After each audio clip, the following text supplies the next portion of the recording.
வணக்கம். இபிஎஃப்ஓ பயனாளர்களுக்கு விடுபட்ட ஊழியர்களை இபிஎஃப்ஓவில் பதிவு செய்ய சிறப்பு முகாம் அக்டோபர் 31 வரை வாய்ப்பு. தொழிலாளர் வருங்கால வைப்பு நிதி பதிவிற்கான வரம்பிற்குள் வராத தகுதியுள்ள ஊழியர்களை பதிவு செய்வதற்கான வாய்ப்பை வழங்கும் வகையில் நடத்தப்பட்டு வரும் சிறப்பு ஊழியர் பதிவு முகாமை பயன்படுத்திக் கொள்ளுமாறு நிறுவனங்களுக்கு தொழிலாளர் வருங்கால வைப்பு நிதி அமைப்பு வலியுறுத்தியுள்ளது.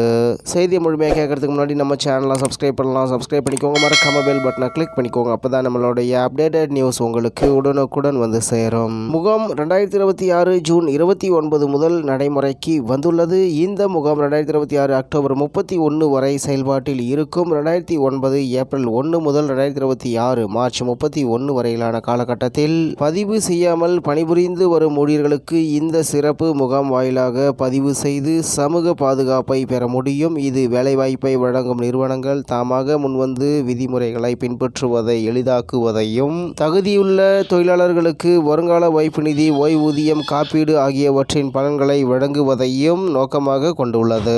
மேலும் குறிப்பிட்ட காலத்தில் தொழிலாளர் வருங்கால வாய்ப்பு நிதி வரம்பிற்குள் சேர்க்கப்படாமல் விடுபட்ட ஆனால் அறிவிப்பு வெளியிடப்பட்ட தேதியில் உயிருடன் இருந்து அந்த நிறுவனத்தில் தொடர்ந்து பணியாற்றி வரும் தகுதியுள்ள ஊழியர்களின் விவரங்களை சம்பந்தப்பட்ட நிறுவனங்கள் அறிவித்து பதிவு செய்து கொள்ள வகை செய்யப்பட்டுள்ளது. இந்த சிறப்பு முகாமின் நிபந்தனைகளுக்கு உட்பட்டு கடந்த கால விதிமுறை சார்ந்த நடைமுறைகள் சரி செய்வதை எளிதாக்கும் வகையில் குறிப்பிட்ட சில தளர்வுகள் வழங்கப்படுகின்றன.